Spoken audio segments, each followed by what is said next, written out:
Bismillahirrahmanirrahim. Assalamualaikum warahmatullahi wabarakatuh.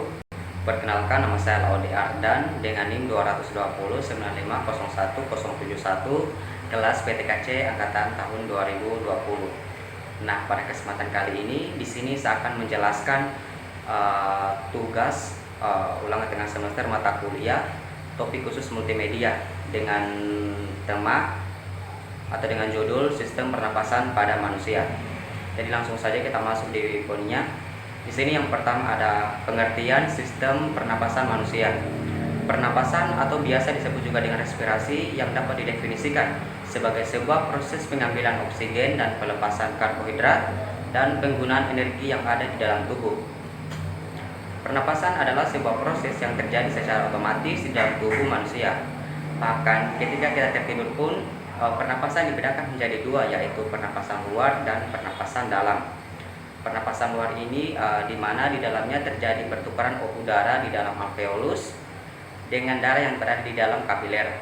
Sedangkan pernapasan dalam adalah di mana terjadinya pernapasan antara darah yang ada di dalam tubuh kapiler dengan semua sel-sel yang ada di dalam tubuh.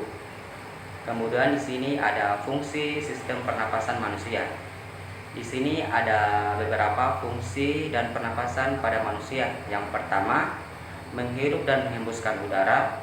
Yang kedua, pertukaran gas antara paru-paru dan aliran darah. Yang ketiga, menciptakan suara. Yang keempat, pertukaran gas antara aliran darah dan jaringan dalam tubuh. Dan yang kelima adalah mencium bau. Kemudian yang ketiga adalah organ dan bagian-bagian sistem pernapasan pada manusia. Di sini kita bisa lihat sendiri bahwa gambar yang tertera di dalam PowerPoint, di mana itu pernapasan dimulai dari rongga hidung dan diakhiri dengan diafragma atau perut. Nah, kemudian organ dan bagian-bagian sistem pernapasan manusia. Di sini saya akan jelaskan secara detail. Yang pertama itu ada rongga hidung.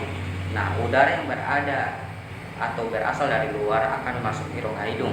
Di dalam rongga hidung yang berselaput ada kelenjar minyak dan juga kelenjar keringat. Selaput itu berfungsi untuk menangkap benda-benda asing yang masuk ke dalam saluran pernapasan. Kemudian yang kedua ada faring atau tenggorokan.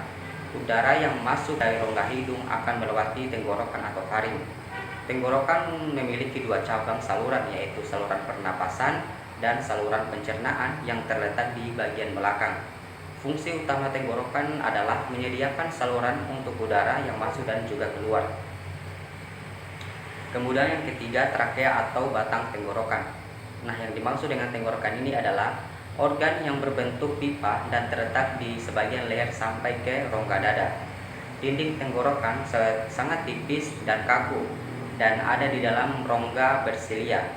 Silia ini berfungsi untuk menyaring benda-benda asing yang masuk melalui saluran pernapasan pada manusia. Kemudian yang keempat itu ada laring. Nah, laring ini atau pangkal tenggorokan adalah organ pernapasan yang berbentuk seperti saluran dan dikelilingi oleh tulang rawan. Pangkal tenggorokan memiliki tulang rawan yang disebut dengan epiglotis.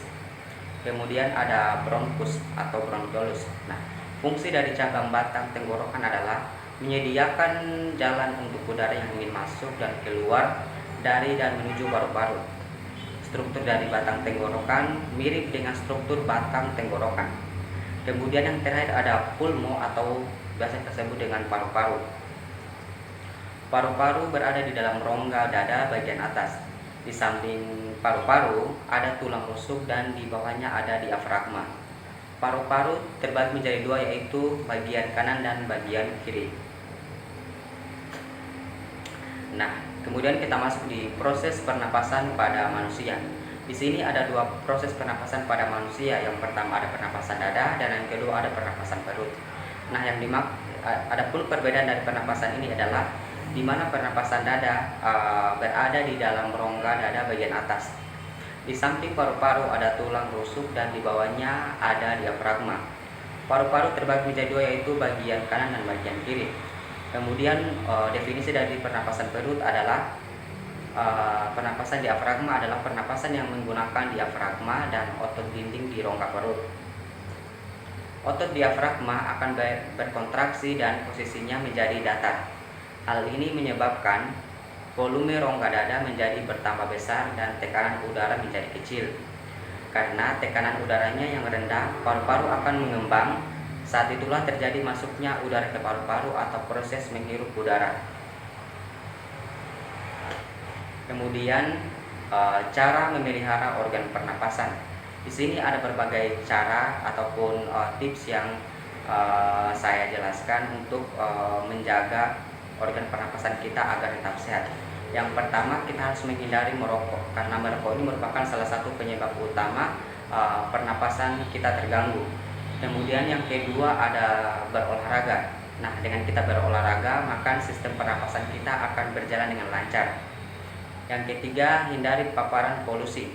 Nah, salah satu penyebab dari terganggunya sistem pernapasan pada manusia adalah kita terlalu banyak menghirup paparan polusi yang berada di luar, misalnya kayak polusi udara dan kendaraan yang ada di luar. Kemudian yang keempat ada menghindari infeksi.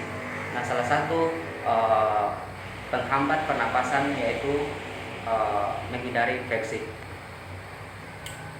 Nah, itulah tadi presentasi dari saya terkait pemaparan materi yang berjudulkan dengan sistem pernapasan pada manusia.